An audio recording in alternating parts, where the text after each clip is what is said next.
¿Qué tal? Bienvenido nuevamente a Línea Médica. Hoy un tema muy interesante. Quédese con nosotros, vamos a platicar todo sobre la retinopatía diabética. ¿Pero qué es esto? La diabetes mellitus hoy ha cobrado muchos problemas de salud y más que nada las complicaciones que deja. Y una de las principales es la ceguera. Por eso, acompáñame a ver este reportaje. La retinopatía diabética es una complicación de la diabetes, causada por el deterioro de los vasos sanguíneos que irrigan a los ojos.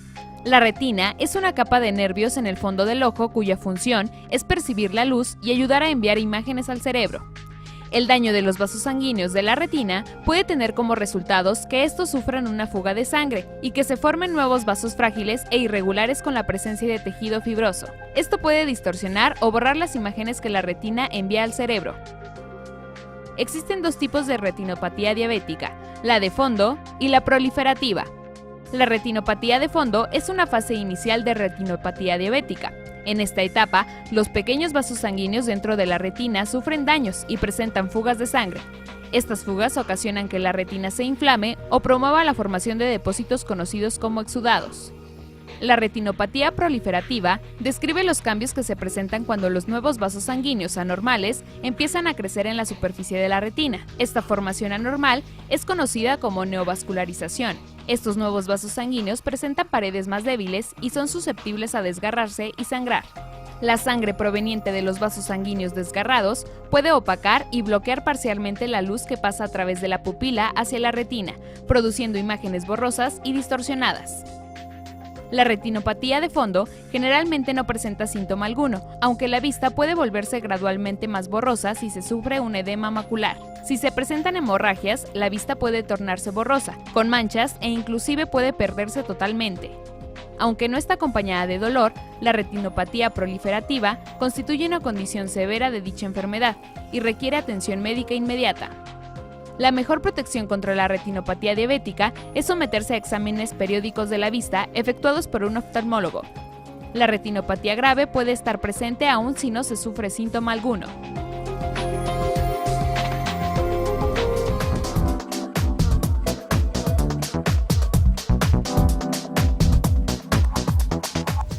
Como le había mencionado, hoy vamos a platicar todo sobre la retinopatía diabética, una complicación de la diabetes mellitus. Es de las principales lesiones que deja la elevación del azúcar en sangre. La diabetes mellitus pues sigue siendo hoy una epidemia global a nivel mundial y más que nada nos preocupa aquí en Aguascalientes porque cada vez hay más pacientes que llegan a la ceguera sin saber que tienen su azúcar en sangre elevada. Hoy quiero presentar pues a la doctora Adriana Pérez Reguera, es médico oftalmólogo, bienvenida. Muchas gracias. Adriana. Al doctor Sergio Enrique Ruiz Esmenhaut, bienvenido doctor. Muy bien, muchas gracias, muy buenos días. Bueno, para iniciar la charla hoy, retinopatía diabética, iniciemos primeramente, ¿qué es la diabetes? Muchas de las personas o del teleauditorio hoy nos ven y bueno, vamos a darle un perfil sobre qué es primeramente la enfermedad, desglosándola, y posteriormente vamos a tocar este tema tan interesante de la retinopatía diabética. Muy bien. La diabetes es la elevación de la glucosa en sangre. El cuerpo, el páncreas específicamente, produce una hormona que se llama insulina, y la insulina se encarga de administrar la glucosa que ingerimos con los alimentos y de almacenarla adecuadamente. La diabetes precisamente es el desequilibrio que existe cuando esta hormona, esta insulina no se produce de forma suficiente o bien no es eficaz para que la glucosa se distribuya adecuadamente y entonces los niveles en sangre se empiezan a elevar. Y básicamente tiene como órgano blanco la diabetes en general a los vasos sanguíneos y tenemos vasos sanguíneos en todo el cuerpo. Por lo tanto puede afectar cualquier parte de la economía.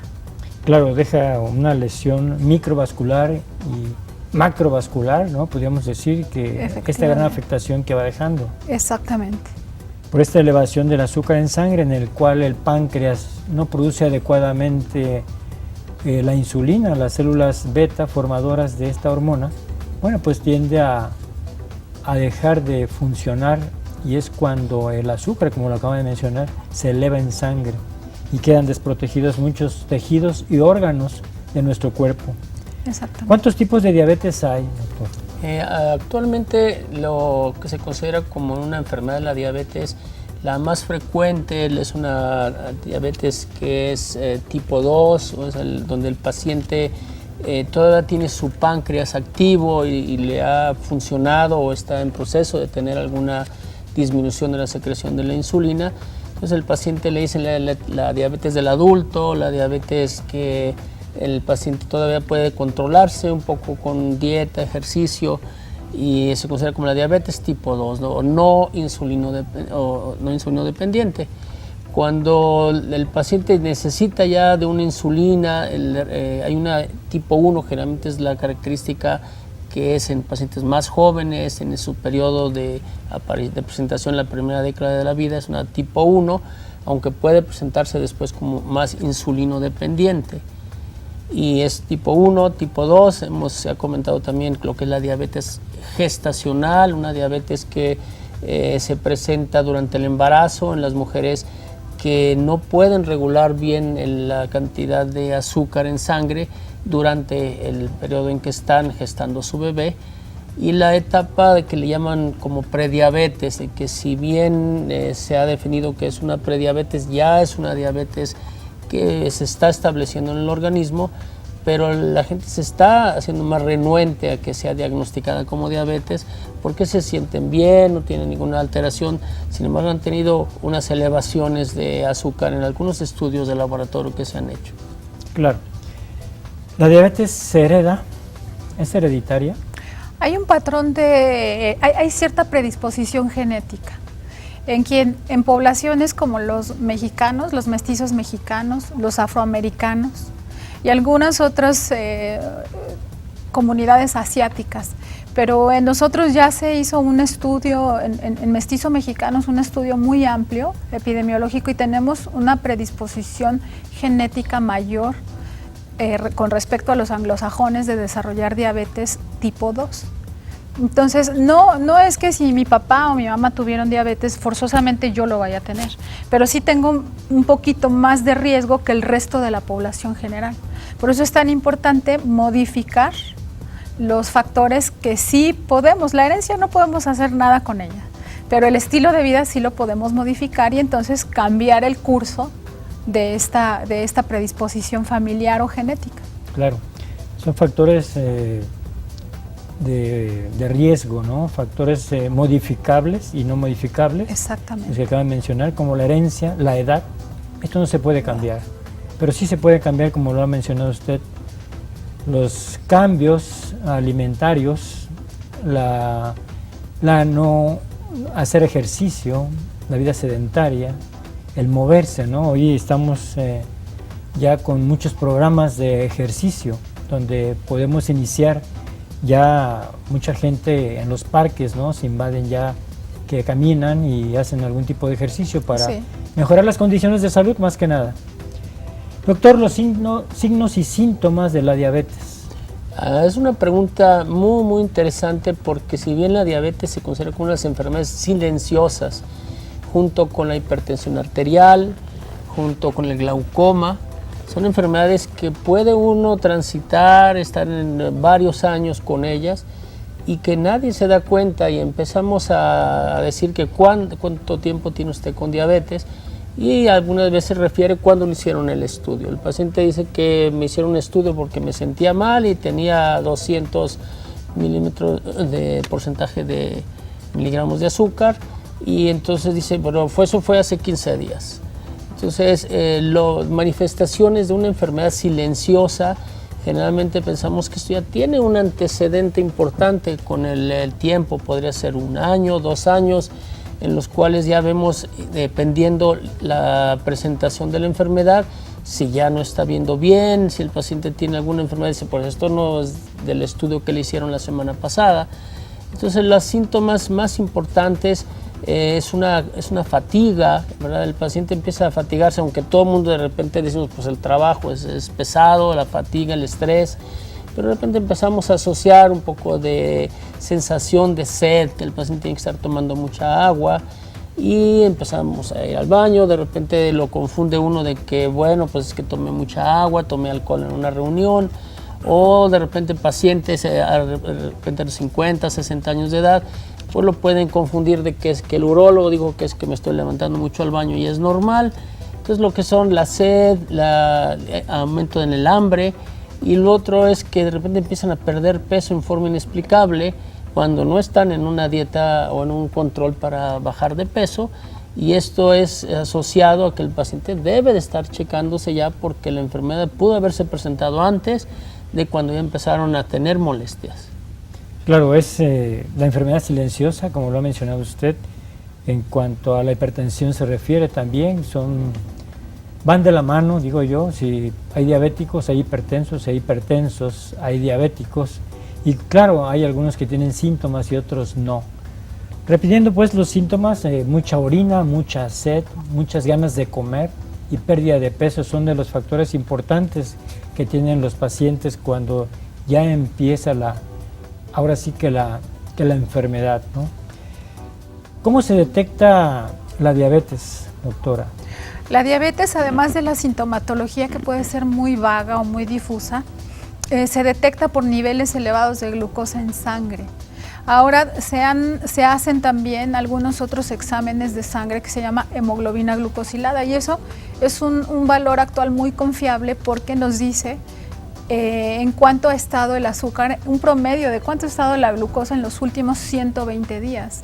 Nosotros que vemos mucha diabetes por cuestión oftalmológica, nos estamos basando para decirle al paciente qué tan bien o mal controlado está actualmente, de acuerdo a los niveles de glucosa en sangre y también de acuerdo a los niveles de hemoglobina glucosilada. Hay pacientes que hacen un poco de trampa y bueno, se basan en decir, yo ceno poquito, mañana me hago el examen en ayuno y probablemente me salga en 120 miligramos, ¿no? Por decilitro de glucosa. Eso no es diabetes, ¿no? Según el paciente. Cuando uno hace la determinación también de hemoglobina glucosilada, el reporte lo dan en porcentaje. Entonces, el paciente puede tener de 6 a 8%, y entre más cerca del 10% quiere decir que hay peor control metabólico, aunque la glucosa le haya salido en 110 en ayuno. Entonces ahora los endocrinólogos, los diabetólogos se están basando en estos dos parámetros, no solo por los niveles de glucosa en sangre, sino también por los niveles de hemoglobina glucosilada. Si a eso le agregamos alteraciones en los lípidos, en los triglicéridos, que también se dan en pacientes hipertensos y que agravan la situación vascular del paciente, todos los vasos sanguíneos, bueno, pues entonces ya hay como varios parámetros para estar tomando en cuenta y pendientes de estos pacientes con diabetes. Claro, una glucosa de 100, 110, bueno, pues todavía es normal, alto, ¿no? Sí. Ahora ya han cambiado estos rubros, menos de 100 miligramos. En un ayuno de 8 horas sería el específico para determinar si el paciente es diabético o no es diabético. Sí. Pero bueno, vamos a ir a la pausa, si me lo permite, vamos a ir a la pausa y regresamos en un momento más. Estamos platicando todo sobre la retinopatía diabética, complicación de la diabetes mellitus. Volvemos.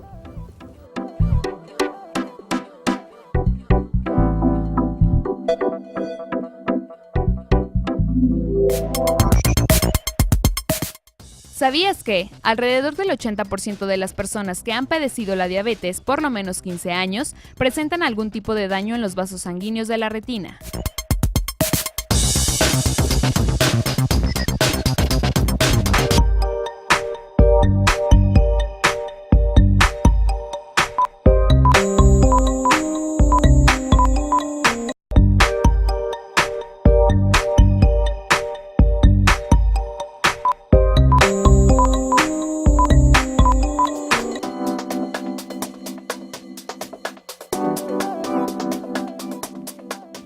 Estamos de regreso y estamos platicando todo sobre la retinopatía diabética, la complicación de la diabetes mellitus, cómo las personas empiezan a dejar de ver, cómo las personas que tienen el azúcar elevada por las tardes dicen, veo borroso, doctor.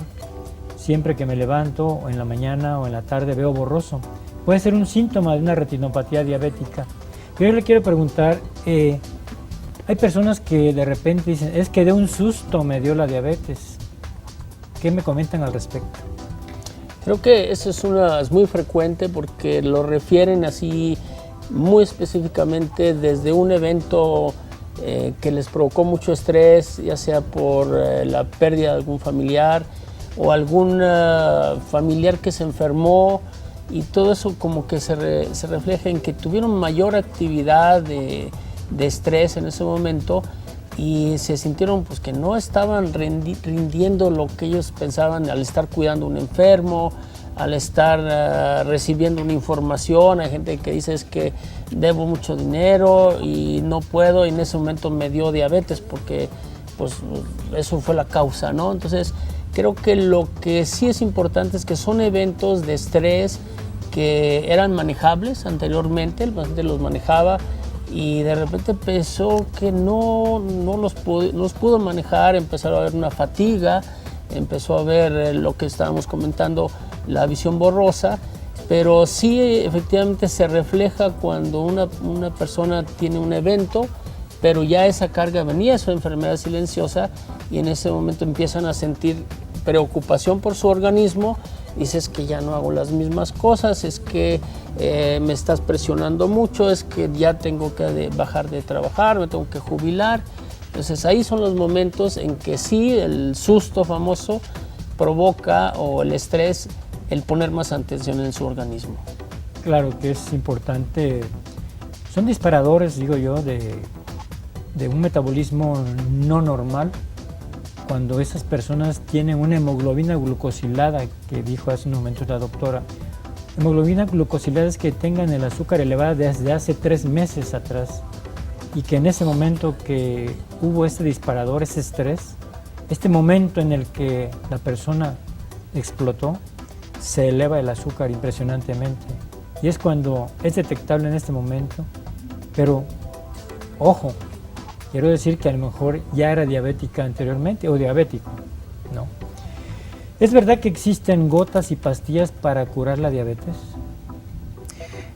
No, la diabetes no se cura, es una enfermedad crónica que solo se controla.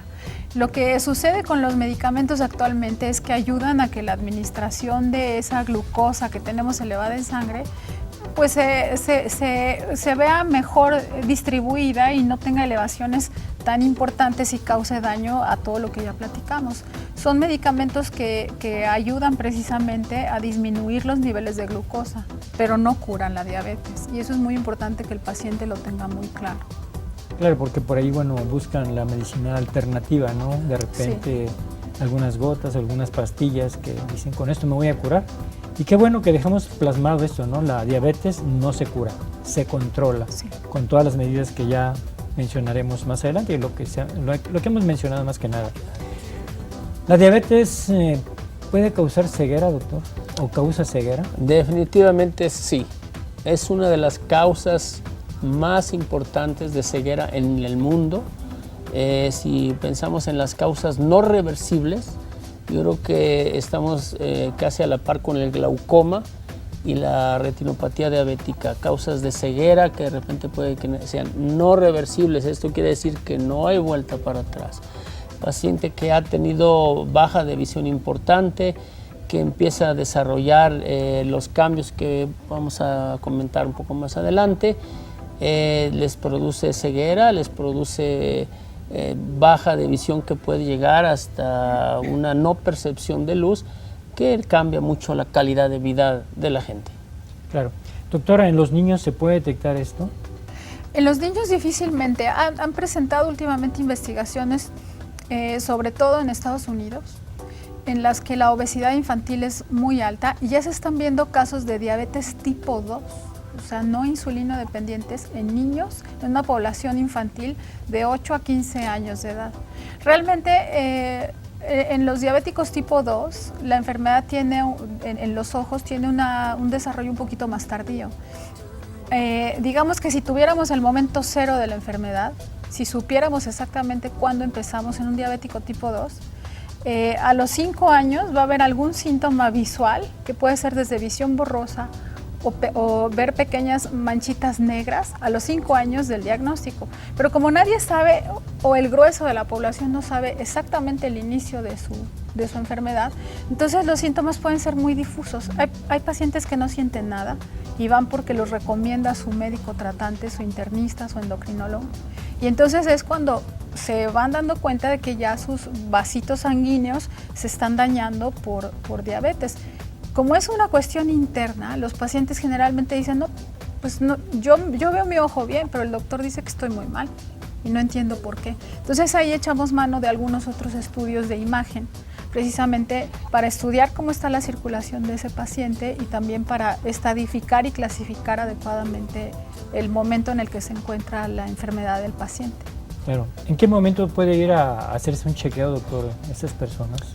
Aquí lo que recomendamos en forma rutinaria, cuando cumplimos arriba de 40 años, hay que estar buscando anualmente una revisión oftalmológica, ¿verdad?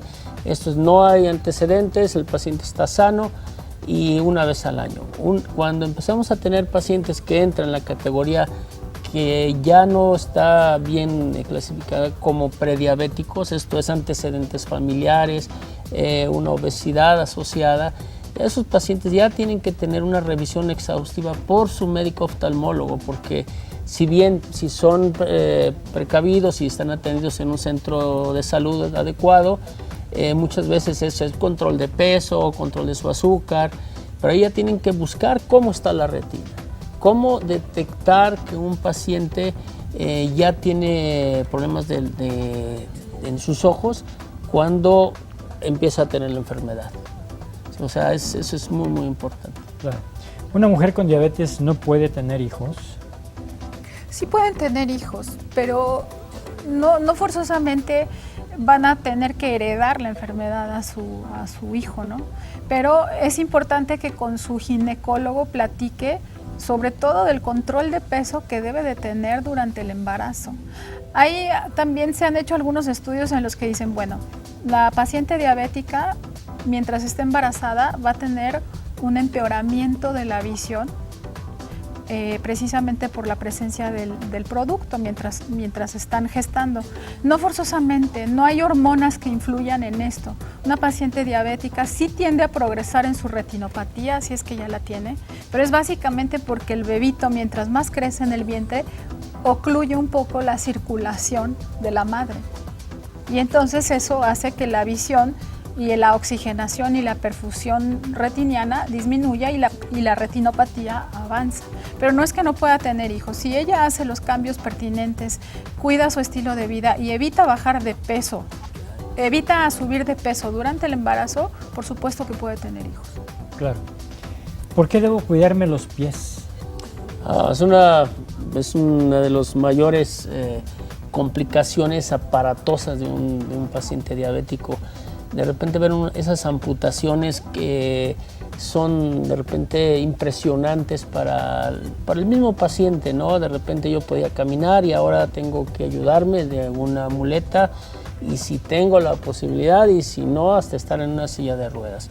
Entonces la microvasculatura de los dedos, especialmente de los pies, es muy lenta. Como tenemos una gravedad importante, están al final cuando estamos nosotros parados, entonces sufren mucha disminución de la perfusión. Entonces es muy fácil que una uña enterrada pueda provocar una infección de un dedo, pueda provocar una disminución en que se regenere esa herida, y si el paciente está descontrolado, bueno, vemos amputaciones de dedos, vemos amputaciones de pies y completamente de miembros inferiores, ¿no? O sea, creo que por un pequeño cuidado que es el aseo de los pies, el tratar, si bien a veces es difícil hacer un manicure o hacer una limpieza de las uñas, pues hay gente especializada, hay podólogos que cuidan las uñas, especialmente de los miembros inferiores, y aquí un pequeño detalle puede evitar una complicación. Claro. Es de las más importantes problemas vasculares que deja la diabetes como complicación, al igual que la retina en el ojo, de lo que ya habíamos platicado. Vamos a volver a repetir los niveles normales de glucosa en sangre. Bueno, los niveles de glucosa, como hemos comentado, nosotros habíamos visto que de 60 a 110 en una etapa de ayuno de 8 horas, al estar en un laboratorio, 110 estoy perfecto, pero ahora los índices han dicho que lo están bajando a 100, pero todo depende del laboratorio donde se lo vayan a realizar, porque hay testigos, cientos testigos, o hay testigos para esa prueba en sangre, que su normal es 110 o su normal es de 100, y no es que tengo 105, pues sí, pero donde usted lo está checando, el nivel más alto permitido es de 100. Entonces, veamos, pongámoslo como 100 miligramos por ciento en la sangre, es el valor que podríamos nosotros tener como aceptado cuando un paciente está en ayuno y su organismo está trabajando bien el azúcar. Claro, vamos a ir a la pausa y regresamos en un momento más, si me lo permiten. La glucosa en sangre, 100 miligramos, cuídese de la glucosa, hay que hacerlo en ayuno. Un ayuno de 8 horas es muy importante que usted se lo lleve, vaya al laboratorio más cercano a usted. Volvemos.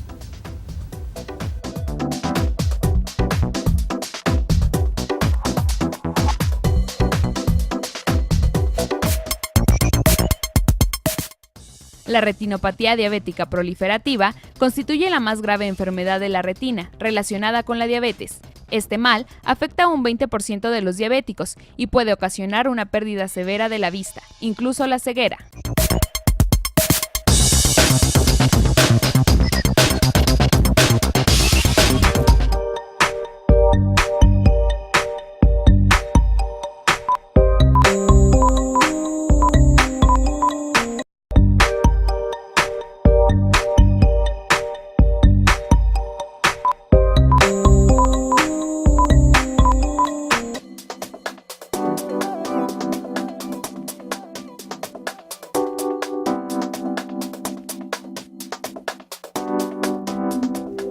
Bueno, entonces la retinopatía diabética, una complicación de la diabetes mellitus cuando está mal controlada. Si usted hace ejercicio, se alimenta bien, saludablemente, lleva una vida activa, tiene su mente y su cuerpo equilibrado, seguramente no llegará a tener ceguera. Y bueno, continuando con esta charla, esta plática tan interesante sobre la retinopatía diabética, doctora, vamos a ir platicando ya sobre en sí la retinopatía diabética, cómo va lesionando el azúcar que llega a todas partes de nuestro cuerpo, en sí al ojo, cómo lo va dañando, cuál es el ojo normal cuando alguien va al especialista y lo checa y lo ve y dice, bueno, aquí esta es una fase normal, vamos caminando hacia una retinopatía diabética. Coméntenos. Ya habíamos mencionado que la diabetes daña precisamente a los vasos sanguíneos y tiene preferencia especial por los vasos sanguíneos de pequeño calibre. Entre más delicado es un vaso sanguíneo, estos tienen un recubrimiento de unas pequeñas células que se llaman pericitos. Los pericitos son como el aislante de un cable, igualito. Si lo comparamos con un cable de luz, ese plástico que tienen, los pericitos se van perdiendo con niveles plasmáticos de glucosa por arriba de 200. Empieza la pérdida de pericitos y entonces los vasos sanguíneos en el ojo se empiezan a comportar como mangueritas picadas. Empieza a haber pequeñas fugas o se forman saculaciones o chipotitos en los vasos sanguíneos y estos dejan de ser eficientes, dejan de tener una permeabilidad adecuada. Se empiezan a filtrar pequeñas hemorragias y a través de esos chipotitos, en esta imagen les voy a demostrar las 6 etapas en las que se puede presentar la retinopatía diabética. En un acercamiento a la imagen número 1, así es como luce un fondo de ojo normal, con el nervio óptico, sus venas en color azul. No, eso es un dibujo esquemático. En el ojo se ven rojo, ¿no? y anaranjadito. Ese pequeño punto oscuro es el área macular o el área central de visión. Podemos decir que ese es un fondo de ojo normal. Si pasamos a la siguiente imagen, ese es ya un ojo con una retinopatía diabética, podemos decirla leve. ustedes pueden ver que ya hay unas pequeñas puntitos rojos al final de los vasos sanguíneos y esas son lesiones incipientes, se llaman microaneurismas o pequeños saquitos al final de los vasos y algunos depósitos de grasita en los vasos. ¿Por qué? Porque la misma grasa que consumimos se empieza a escapar también, además de la sangre, se empieza a escapar y a depositar entre las capas de la retina. Esa es una retinopatía diabética leve, no proliferativa.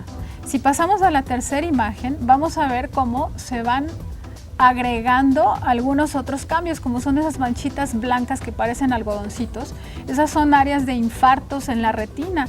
O sea, los vasos sanguíneos que se encargan de oxigenar al tejido empiezan a ser insuficientes y el tejido deja de recibir oxigenación, igual que cuando pasa en el corazón, dicen un infarto, pues se quedó el tejido sin oxígeno. Pues esas manchitas como algodones son pequeñas áreas de infartos en la retina que hacen que el tejido sufra. Lo que traducen es que el tejido está sufriendo más y más poca perfusión sanguínea, poca oxigenación. Si pasamos a la siguiente imagen, en esa que estamos viendo es una retinopatía diabética moderada. En la retinopatía diabética severa, entonces empieza a haber, además de todos esos cambios, daños en los vasos sanguíneos y se forman asitas vasculares. Empiezan a aumentar las hemorragias, ya casi, si dividimos el ojo en 4 partes, pues en los 4 cuadrantes hay alteraciones de manchitas rojas, esos depósitos blancos de lípidos, y ahí especialmente en ese esquema estamos viendo cómo esa grasita, esos lípidos, se empiezan a depositar en el área central de visión. Muchos de los pacientes acuden precisamente por esa baja visual, porque justo en el área macular se está depositando grasa y esa es la primera causa de visita en un paciente diabético. Oiga, doctor, estoy viendo borroso, y cuando uno lo examina, pues se da cuenta que hay grasa depositada en el área macular, que es importante empezar a tratar adecuadamente. Aquí quiero interrumpirla, doctora. ¿Esto quiere decir que puede tener el colesterol elevado o no tiene que haber relación con el colesterol? Sí hay relación entre el colesterol y los triglicéridos elevados. Generalmente van de la mano. Pero básicamente la glucosa es la que va alterando la permeabilidad sanguínea y ahí ya es mucho más dramático el cambio. Ya vemos un gran depósito de grasa en esa área central, con la presencia de infartos o esas manchas blanco-algodonosas. Y si ustedes se fijan, ya en todas las áreas del ojo hay muchas manchitas rojas o microaneurismas, ya es una retinopatía diabética no proliferativa severa. Como el tejido empieza a tener muy mala oxigenación, el cuerpo manda información, el cuerpo es sabio y empieza a mandar información de que no me está llegando aire, no me está llegando oxígeno. El cuerpo, por tratar de sustituir esta mala perfusión, empieza a generar vasos sanguíneos, pero anormales, con un calibre anómalo y una forma alterada.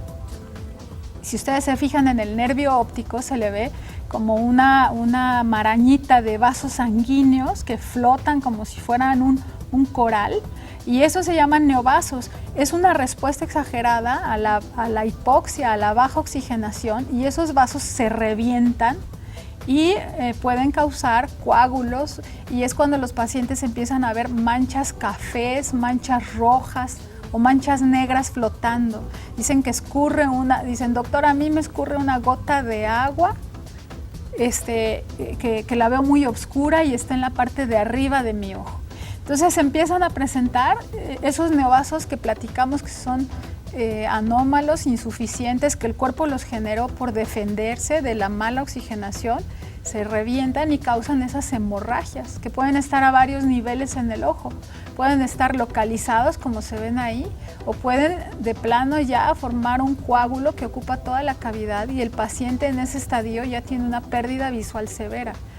Mucho antes de eso podemos realizar intervenciones oportunas, como es la colocación de láser para disminuir la demanda de oxígeno y preservarla, en donde se ocupa para que el paciente siga mirando efectivamente, o ya podemos utilizar sustancias que inhiben la formación de esos neovasos y ayudar de varias estrategias para que el paciente recupere su visión. Pero no hay otra manera de darse cuenta sino con una revisión oportuna. Claro, esto es una visión de la retinopatía diabética. Tenga usted en cuenta que ese es un grave problema. Esto lleva a la ceguera, como lo mencionó hace unos momentos el doctor.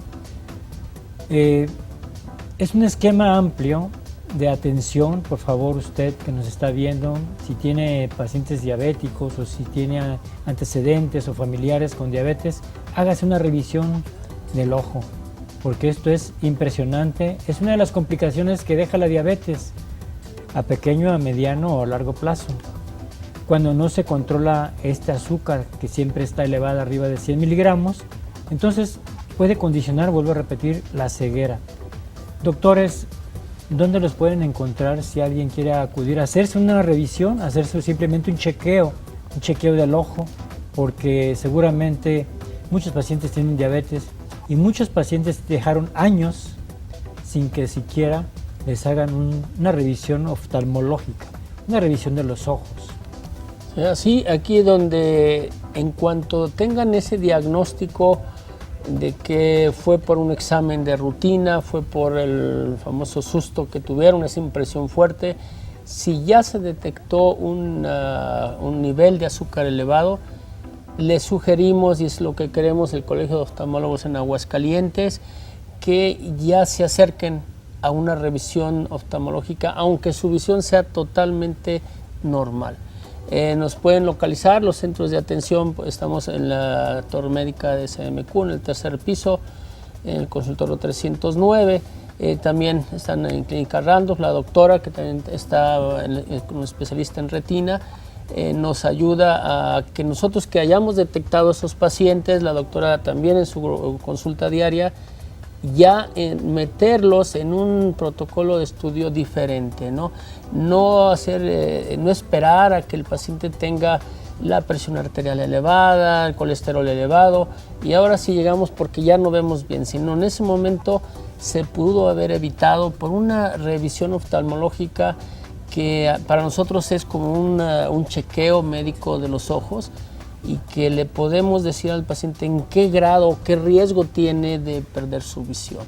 Aquí es cuando muchas veces a los oftalmólogos, cuando empezamos a dar un tratamiento, es que el paciente ya está un poco más avanzado y el paciente le atribuye a que ellos estaban muy bien y veían bien, y cuando fueron al oftalmólogo que los tratara, ya les encontraron estas lesiones importantes que vemos, y pues el oftalmólogo tiene ahora sí que jugar ese papel de tratar de evitar las complicaciones que se están presentando en ese momento. Claro, doctora, ¿dónde los encuentra? Sí, en Torre Médica CMQ, ahí en el consultorio 309 con el doctor Ruiz, y también aquí en el centro, en Clínica Randolph, estamos a sus órdenes. Y siempre recordar que la medicina más barata es la prevención. Claro, hay que prevenir. Sí. Y de esto vamos a hablar en este último bloque que seguimos después de la pausa. Sobre la prevención, cómo aprender a cuidarnos, sobre la diabetes y no llegar a esta devastadora complicación que es la ceguera. Volvemos en un momento más. Bien, ya vamos a ver.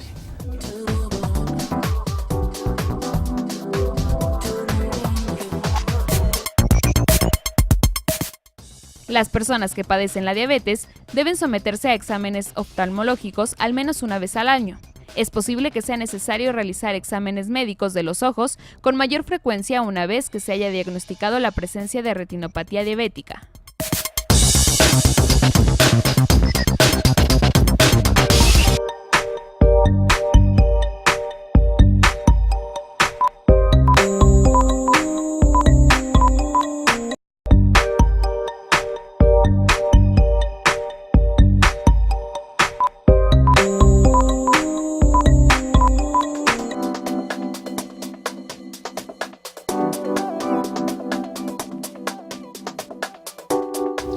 Bueno, ya estamos en esta última parte de este gran programa sobre la retinopatía diabética, complicación de la diabetes mellitus y que deja como consecuencia la ceguera. Decía yo antes de irme al corte, bueno, pues no hay medicina, y como lo dijo la doctora, más barata que la preventiva, la prevención. Pero ¿cómo voy a prevenir yo la diabetes? ¿Cómo lo haremos? las antenas si tenemos algún familiar, ¿no? Sobre todo en línea directa, madre, padre, hermanos con antecedente de diabetes, pues no me cuesta nada hacerme una determinación de glucosa en ayuno y ver cómo ando. También analizar muy bien el estilo de vida que tenemos. Estoy gordito, me muevo, hago ejercicio, no lo hago ejercicio. O sea, ponerse sinceramente a analizar nuestro estilo de vida. Si tenemos un estilo de vida sedentario, es decir, no acostumbramos a hacer ejercicio, pasamos mucho rato en la oficina, consumimos muchas bebidas gaseosas, bueno, pues hay bastantes factores de riesgo. Como ya lo habíamos platicado, pues la herencia juega un papel muy importante y el estilo de vida definitivamente. Doctor, hoy en día, como lo ha comentado, ahora hay puros juegos para niños, esos digitales, no sé, todo es computadora, todo es internet. Bueno, la mayor parte de estos niños se la pasan sentados a muchas horas, que es fatal. Es una vida poco saludable en el que nos conlleva a esta gran problemática en este país obesogénico, así como el mundo industrializado en el que repercute importantemente en estos pacientes, ¿no? Sí, ahorita creo que el cambio de vida, el estilo moderno que la gente quiere pues copiar de otros lugares donde dice, bueno, yo quiero tener todos los gadgets que le llaman ahora en la computación, porque con ellos puedo hacer muchas cosas, puedo hacer mover a la gente inclusive, puedo decirles que me traigan comida, puedo decir que cosas que yo ya solito con las manos lo puedo hacer. Y todo eso quizá nada más hacerles un hincapié en que se hace mucho por medio de la vista, el poder ver esas pantallas, esas imágenes de sus teléfonos celulares, implica mucho la vista. Entonces, la recomendación más importante, lo que queremos por medio de los oftalmólogos, nuestra misión es conservar y mejorar su visión si es posible. Entonces, el cambio de hábitos y el gobierno está tratando de hacer impuestos a las bebidas, impuestos a los alimentos que contienen altos niveles de azúcar, solo para mitigar en cierta forma el gasto que estas enfermedades van a tener. O sea, hay que tener mucho cuidado, prevenir es lo que queremos nosotros y detectar a tiempo. Y educar a la población. Exactamente, doctora, hay que educar para tener otro estilo de vida diferente en esto que es parte importante, la educación, el saber alimentarnos. No le llamemos dieta, sino saber comer. Exactamente. ¿Qué nos comenta al respecto? Porque esto es bien importante. Yo, la verdad, tengo la experiencia de aprender a comer ya en la edad adulta. Ahora, como que estaba muy mitificado la cuestión de la alimentación y uno debe de procurar alimentarse saludablemente, evitar en la manera de lo posible la comida procesada. Entre más natural, entre más orgánico podamos comer, es mucho mejor para nuestro organismo. ¿Por qué? Porque las carnes que ahora consumimos pues vienen influidas con químicos, con hormonas, con toxinas que nuestro cuerpo no está acostumbrado a depurar o a desintoxicar. El procurar siempre en nuestros alimentos una porción de grasa saludable, una porción de fibra, una porción de proteína, es muy importante y eso es hacer conciencia desde que son niños, ¿no? Desde que somos pequeños y no aprenderlo ya cuando hay alguna secuela o alguna consecuencia de salud. Entonces es importantísimo el estilo de vida porque es lo único que sí podemos modificar a diferencia de la herencia. Ahora pesa más el estilo de vida, la obesidad, el índice de masa corporal y el porcentaje de grasa corporal para el desarrollo de diabetes que la herencia misma. Y es lo único que sí puedes modificar, moverte, hacer ejercicio, comer sanamente y evitar comida procesada o industrializada, porque está llena de sustancias que nuestro cuerpo no está acostumbrado a reconocer y a depurar. Y se van acumulando y van dañando nuestra salud de distintas formas, ¿no? Hipertensión arterial, dislipidemias, diabetes, en fin. Claro. Doctor, el Colegio de Oftalmólogos, yo creo que están haciendo una ardua labor por prevenir esta devastadora enfermedad o complicación de la diabetes. ¿Qué nos comenta al respecto? ¿Qué sesiones tienen? ¿Qué actualización tienen? ¿Qué investigaciones hay sobre esto? Sí, el Colegio de Oftalmólogos tiene acceso a congresos, ha habido congresos internacionales aquí en México, donde el acceso es informarse de medidas de detección temprana para que evitemos las complicaciones que son sumamente costosas. Si bien también están entrenados los oftalmólogos para ya tratar de sanar esas complicaciones severas como las hemorragias, los derrames repetitivos. Eso los oftalmólogos están en continuo, es una educación médica continua, ¿verdad? Propiamente dicho, para que ellos estén preparados de atender a estos pacientes. Y la otra es estar dando una información oportuna dentro de sus propios consultorios, dentro de las propias difusiones en salud, en las campañas de salud que se hacen, de que se tienen que checar los ojos en cuanto tengan un diagnóstico de azúcar elevada. Eso es importantísimo. No podemos dejar que el paciente regrese a sus niveles de azúcar normales y está bien 2-3 años y otra vez vuelve a tener elevaciones. Ahí los oftalmólogos están conscientes de que no pueden permitir que un paciente con un nivel de azúcar elevado significa que tienen que ser revisados de sus ojos inmediatamente. Claro.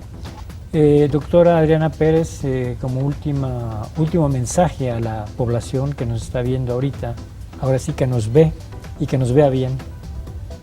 Pues básicamente eso, ¿no? Que hacer prevención. No esperar a que vean borroso, que vean manchitas. Si tengo el diagnóstico de diabetes, no importa que tenga un día de diagnóstico, no importa que tenga 5 años, 8 años, debo de acudir con mi oftalmólogo a que me haga una revisión exhaustiva y me clasifique. Mira, tú eres un diabético sin retinopatía, pero tienes tales riesgos y te hago tales recomendaciones de salud. Y no dejarlo para cuando hay sintomatología, que es cuando realmente ya hay daño vascular. Claro. Doctor Ruiz, ¿qué le diría a nuestra población? Yo creo que no tenga miedo.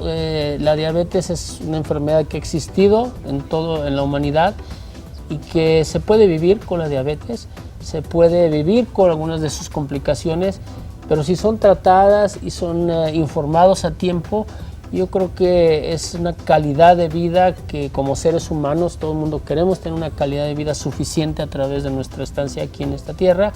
No tengan miedo, el azúcar es algo que convive con nosotros, pero cuando no es bien tratada puede llevar a complicaciones como la ceguera. Y como oftalmólogos nuestra misión de tratar de prevenirla e informar de cómo va su avance en esta enfermedad. Doctora, vamos a repetir, ¿en dónde los pueden encontrar? En la Torre Médica CMQ, en el tercer piso, consultorio 309, y aquí en Madero 471 en la Clínica Randa. ¿Teléfonos? El teléfono de la Torre Médica del CMQ estamos en el 978-7840 o en el 978-5296. Gracias a ambos médicos oftalmólogos por haber estado aquí con nosotros en Línea Médica. Gracias por la Agradecemos invitación. el tiempo que es importante para ustedes. Gracias a usted por el favor de su atención. Yo me despido, soy el doctor Jorge Tapia y los espero nuevamente en Línea Médica. Cuide su salud, cuide sus ojos.